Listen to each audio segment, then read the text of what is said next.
IPL 2025 returns list எல்லா டீமும் பார்த்தீங்கன்னா ரிட்டன்ஸ் லிஸ்ட் வந்து கொடுத்துட்டாங்க.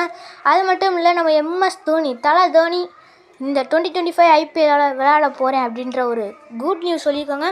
ஹோல் CSK அண்ட் ஹோல் இந்தியாவுக்குமே இது ஒரு செம்ம குட் நியூஸ். நானே ஒரு MS தோனி ஃபேன் தான். ஸோ அதனால் எனக்கும் ரொம்ப சந்தோஷமாக இருக்குது. ஸோ இந்த ஆக்ஷன் கொஞ்ச நாளில் வரப்போகுது. ஸோ இந்த ஆக்ஷனுக்கு எல்லா டீம் ரிட்டன்ஷன் கொடுத்துருக்காங்க. 120 crore பர்ஸு. அதில் எவ்வளோ ரிட்டர்ன் பண்ணியிருக்காங்க, எவ்வளோ பர்ஸ் ஆக்ஷனோட வரப்போகிறாங்கன்னு சொல்லி பார்ப்போம். வாங்க வீடியோக்குள்ளே போகலாம்.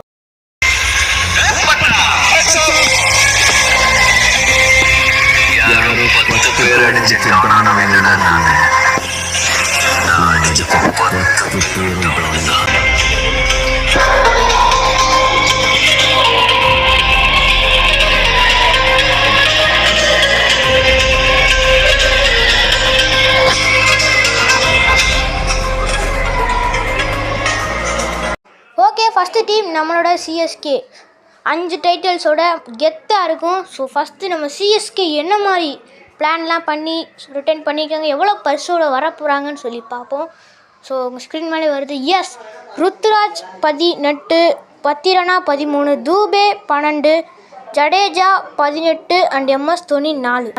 மொத்தமாக 65 கோடி பார்த்தீங்கன்னா செலவு பண்ணியிருக்காங்க. ஸோ ரிட்டர்னில் மிச்சம் ஆக்ஷன் பர்ஸ் 120 கோடியில் மிச்சம் நம்மளுக்கு 55 கோடி இருக்குது.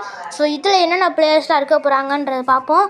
சரி, ஓகே, வாங்க நெக்ஸ்ட் டீமுக்கு மூவ் ஆனோம்.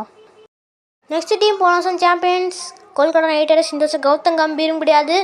ஸோ நோ ஸ்ரேயஸ் ஐயர் கைஸ். ஸோ ரிங்கு 13, சக்கரவர்த்தி 12, சுனில் நரேன் 12, ஆண்டர்சன் 12, ஹர்ஷித் ராணா 4, ரமன்தீப் சிங் 4. மொத்தமாக 107 கோடியில் 57 கோடி செலவு பண்ணிக்காங்க. மிச்சம் 63 இருக்குது. ஸோ என்ன நடக்குது அப்படின்னு ஆக்ஷனில் பார்ப்போம். நெக்ஸ்ட் டீம் பகையாளியான மும்பை இந்தியன்ஸ் என்னென்னா பண்ணியிருக்காங்கன்னு பார்த்தா, ஜஸ்பிரீத் பும்ரா 12, சூரியகுமார் 16.35, ஹர்திக் பாண்டியா 16.35, ரோஹித் சர்மா 16.3, திலக் வர்மா 8. இதில் நோ இஷான் கிஷன். ஸோ இஷான் கிஷனை நோக்கி CSK போவாங்களா? ஸோ வெயிட் பண்ணி பார்ப்போம். மிச்சம் 45 கோடி இருக்குது. என்ன நடக்குதுன்னு பார்ப்போம். நெக்ஸ்ட் டீம் RCB நம்மளோட ஃபஸ்ட்டு எதிரின்னு சொல்லலாம். இவங்க என்ன மாதிரி பண்ணியிருக்காங்கன்னா, ஃபஸ்ட்டு பிளேயர் நான் சொல்ல விரும்பலை, நீங்களே பார்த்துக்குங்க. ரஜத் பட்டிதார் 11, எஸ்தயால் 5. மொத்தமாக 37 கோடி தான் செலவு பண்ணியிருக்காங்க. ஒரு பெரிய பர்ஸ் அமௌண்ட்டோட வர போகிறாங்க. மிச்சம் 73 கோடி இருக்குது. என்ன பண்ணுறாங்கன்னு பார்ப்போம். அடுத்த டீம் போன வருஷம் ஃபைனலிஸ்டான SRH என்ன பண்ணியிருக்காங்கன்னு பார்ப்போம். Pat Cummins 18, Abhishek Sharma 14, Nitish Kumar Reddy surprise 6 கோடி கொடுத்துருக்காங்க. ஹென்ரிக் கிளாசன் 23 கோடி. இருக்கிறதே ஹை கேப்டனை விட அதிகமாக ரேட் பண்ணுறாங்கன்றது ரொம்பவே ஆச்சரியமாக இருக்குது. ஸோ டிராவிஸ் ஹெட் 14, மொத்தமாக 75 கோடி கைஸ். ரொம்பவே ஹையாக போயிருக்காங்க. ஸோ 45 கோடி தான் இருக்குது பர்ஸு. ஸோ என்ன பண்ணுறாங்கன்றத ஆக்ஷன் பார்ப்போம். ஸோ நெக்ஸ்ட் டீமுக்கு மூவ் ஆனாவும் வாங்க. நெக்ஸ்ட் டீம் GT இந்த வருஷம் என்ன மாதிரி பண்ணியிருக்காங்கன்னு பார்ப்போம். ஃபஸ்ட்டு ஒன் ரஷீத் கான் 18, கில் 16.5, சாய் சுதர்சன் 8.5, ராகுல் தெவாட்டியா 4, ஷாருக் கான் 4. மொத்தமாக 51 கோடி செலவு பண்ணியிருக்காங்க. மிச்சம் 69 கோடியோட GT வர போகிறாங்க. ஸோ டேட் மில்லர் RTM தான் வாய்ப்பு. பட் ஆனால் ஹை ப்ரைஸ் போவான்னு நினைக்கிறேன். ஸோ வெயிட் பண்ணி பார்ப்போம் என்ன நடக்குது. ஸோ GT இந்த வருஷம் என்ன பண்ண போகிறாங்க, ஸோ எல்லாத்தையும் பார்ப்போம். ஸோ வாங்க நெக்ஸ்ட் டீமுக்கு மூவ் ஆனாகும். நெக்ஸ்ட் டீம் ராஜஸ்தான் ராயல்ஸ் இந்த வருஷம் என்ன மாதிரி பண்ணியிருக்காங்கன்னு பார்ப்போம். So Sanju Samson 18, SSV 18, Riyan Parag 14, Dhruv Jurel 14, Hetmyer 11, Dhruv Jurel 14. அப்போ Sandeep Sharma 4 uncapped player. So மொத்தமாக பார்த்தீங்கன்னா 69 கோடி செலவு பண்ணியிருக்காங்க. மிச்சம் 51 கோடி தான் இருக்குது. ஸோ இதை வச்சு எப்படி ஆக்ஷனில் என்னென்ன பண்ண போகிறாங்க, ஸோ எல்லாமே ஒன்றா பார்ப்போம். ஸோ நெக்ஸ்ட் டீமுக்கு மூவ் ஆகும்.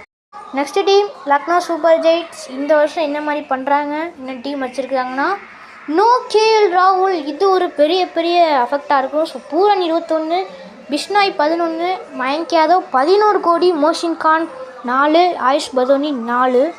மொத்தமாக 51 கோடி செலவு பண்ணியிருக்காங்க LSG. ஸோ மிச்சம் இருக்கிறது 69 கோடி. ஸோ ஆக்ஷன் என்ன பண்ணுறாங்கன்னு வெயிட் பண்ணி பார்ப்போம். அடுத்த டீம் டெல்லி கேபிட்டல்ஸ். ரிஷப் பந்த் இருப்பாரா இல்லையா, அதான் ஃபஸ்ட்டு டவுட். இன்னும் ரிஷப் பந்த் இதுதான் ஹெட்லைனாக இருக்க போது. அக்ஷர் பட்டேல் 16.5, குல்தீப் யாதவ் 13.25, ஸ்டெப்ஸ் 10, அபிஷேக் பொரல் 4 கோடி. ஸோ அது பெரிய ஒரு மிஸ்டேக்காக இருக்குன்னு சொல்லி நினைக்கிறேன். ஸோ ரிஷப் பண்ட் இந்த வேர்ல்டு கப்பில் கூட செம்மையாக ஃபார்ம் பண்ணியிருந்தார். இந்த வருஷம் no Rishabh Pant. Breaking news. மொத்தமாக 44 கோடி செலவு பண்ணியிருக்காங்க. மிச்சம் இருக்க 76 கோடி. And last team Punjab Kings இந்த வருஷம் என்ன பண்ணியிருக்காங்கன்னு பார்த்தா only 2 players. Shashank 5.5, Prabhsimran 4 crore, no Harshdeep. இது ஒரு பெரிய மிஸ்டேக்காக இருக்கும். ஸோ இந்தியாவுக்கு தரமாக பர்ஃபார்ம் பண்ணியிருந்தாரு. ஸோ மொத்தமாக 110.5 crores ரொம்ப பெரிய பர்ஸ் அமௌண்ட்டோடு வராங்க. ஸோ இந்த வருஷம் இவங்கெல்லாம் ஏதோ ஒரு வேலை பார்க்க போகிறாங்கன்னு நினைக்கிறேன். ஸோ ஏதாவது நடுவில் வந்து குழப்பிட போகிறாங்க. ஸோ நம்ம இவ்வளோ கோடி வச்சுருக்காரு. ஸோ பஞ்சாப் கிங்ஸ் இந்த வருஷம் என்ன பண்ணுறாங்கன்னு சொல்லி பார்ப்போம். ஸோ ஓகே, இப்போ டேட்ஸ் வந்தலாம். So auction date 24 and 25 Jeddah Saudi Arabia நடக்க போகுது. இதுதான் பார்த்தீங்கன்னா ஆக்ஷன் டேட். ஓகேவா? ஸோ இந்த வீடியோ இது வரைக்கும் கரெக்டாக இருக்குன்னு நினைக்கிறேன். ஸோ இதுக்கு மேலே போனால் நீங்கள் பார்ப்பீங்களா அப்படின்றது தெரியல. ஸோ அதுக்கப்புறம் சிஎஸ்கே இஷான் கிஷன் எடுப்பாங்களா அப்படின்றத ரொம்ப பெரிய கேள்வியாக இருக்குது. ஏன்னா ஒரு நல்ல ஒரு wicket keeper additional of Dhoni தேவை. சொன்னால் தோனி எவ்வளோ வருஷம் ஆடுவார்னு தெரியாது. அதனால் இந்த வருஷம் இஷான் கிஷன் கிடைக்கிறத எடுத்து வச்சுக்கிட்டா ஃப்யூச்சருக்கு நல்லதாக இருக்கும்னு சொல்லிட்டு நான் நினைக்கிறேன். உங்களோட கருத்துக்கள் அண்டு கமெண்ட்ஸை நீங்கள் கமெண்ட் செக்ஷனில் சொல்லிட்டு போங்க. ஸோ இதுதான் ஆக்ஷன் நடக்க போகிற பிளேஸ் செமையாக இருக்குல்ல. So okay, 25 and 24-25 mega action ஜெதா Saudi Arabia நடக்க போகுது. ஸோ இதோட இந்த வீடியோ முடிச்சுக்கலாம்னு நினைக்கிறேன். ஸோ கரெக்டாக இருக்கும். இந்த வருஷம் ட்ராஃபி அடிக்க போகிற யார் உங்கள் ஃபேவரட் டீமை கமெண்ட் பண்ணுங்கள். வீடியோ பிடிச்சிருந்தா பறக்காமல் லைக் பண்ணி சேனலை சப்ஸ்கிரைப் பண்ணிக்கோங்க. ஸோ பாட்டு என்ன கமெண்ட்டை சொல்லுங்கள், ரெடி பண்ணி போகிறேன். Bye guys, by.